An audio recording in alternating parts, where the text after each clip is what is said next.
Yeah, so here we've got a Dark Elf Siege. It's part of my campaign I'm running. I'm doing pretty well in that actually. Having a lot of fun. This is one of the more memorable moments in that campaign. We were fighting Clark Arond, a Dark Elf faction. They were giving us a bit of trouble. This is where we really started to gain the advantage over them. We attacked one of their key settlements. We ended up sacking it. We did win, but this was a really memorable fight. I had a lot of fun. Fairly equal in terms of balance of power, but I had obviously the hero advantage going for me. I mean, so here you can see my Knight assassin kind of taking some of the damage, some of the bolts, tanking them as it were. It's a really beautiful game. Really beautiful game. I'm very impressed with it so far. So what I've done, I've gotten some dark shards with shields up front to take some of the missile damage and also shoot back. Fortunately, they also have dark shards with shields on the walls. So overall, they should probably be taking less damage. Doesn't help against, obviously, as you can see, it doesn't help against Reaper bolt throwers.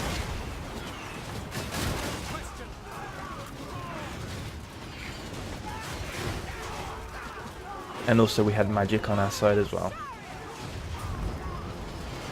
So it was very much, I think, our heroes that won us this fight. I think they had a slight edge on us in terms of overall troops.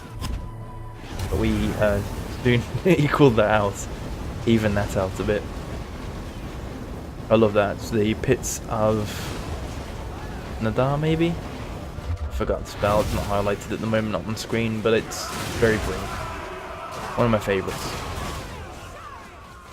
One thing I've noticed is the spells in this game do a lot more damage. They definitely can help influence the tide of war a lot more than they did originally. First one. My Knight assassin's on the wall now. He's going to be doing some damage. Good thing about getting your heroes up on the wall is it's just one unit, so you don't have to wait for the whole unit to get up there to be effective. He's just up there and he's doing a lot of damage, disrupting them, stopping them from getting into position, which is what you want.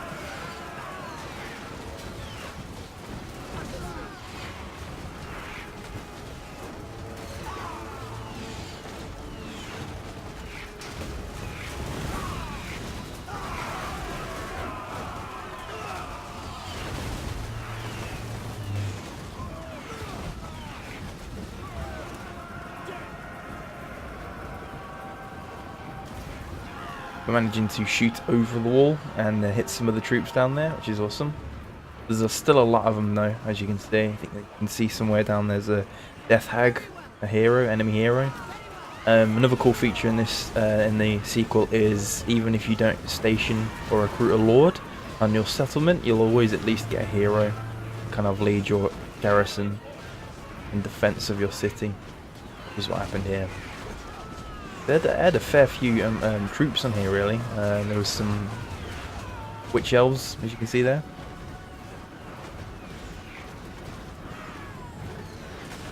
Fortunately, I had some of my own witch elves. There's one, my leader there, Huntress. She was really strong. We just spec'd her fully into the yellow tree, into martial prowess. She just does an absolute metric crap ton of damage.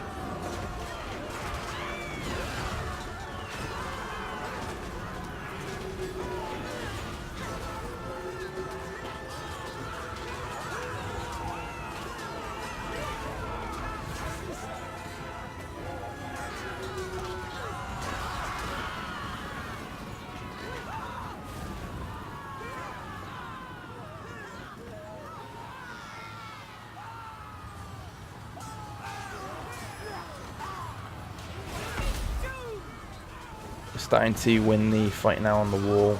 Our troops are managing to get a fresh hold on here, starting to push the defenders back now. Very much now starting to turn in their favour as we start to kind of flood the walls, take over the towers. That will stop them raining death on the troops down on the ground. Now, still, as you can see, though, very much doing that. So it's imperative we do secure these walls as quick as possible. There's a Dark Elf Corsairs in the enemy team. We've managed to surround them, so they're not going to last too long. Got the flank. We pretty much got them surrounded. You'll see them start to drop now like flies.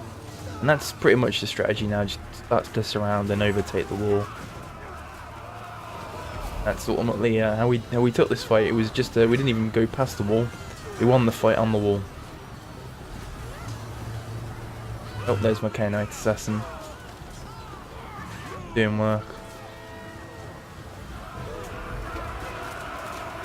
Not many, as you can see, compared to how many of the troops were there before. There's not many down there left now. I think you can see, yeah, the enemy Death Hag down there taking some fire. I think we get a low enough in health for her to start running, which breaks her, and yep, there we go. And now that's the fight is ours. And what we're doing now really is just routing, chasing down the routing enemy units. Oh, sending them my sorceress there.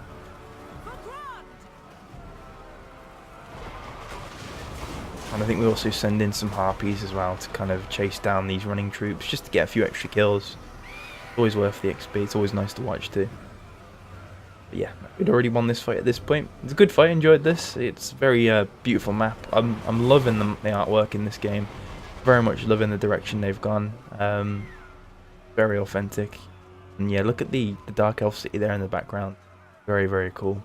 It does feel very much like you're in a Dark Elf city, funnily enough. There's skulls on the wall, but they're glowing. We went past it there, but there's corpses just burning in the streets casually. Part of the decorations, what that is. There we go, my harpy's going in there to do the dirty work. They do look a bit famished.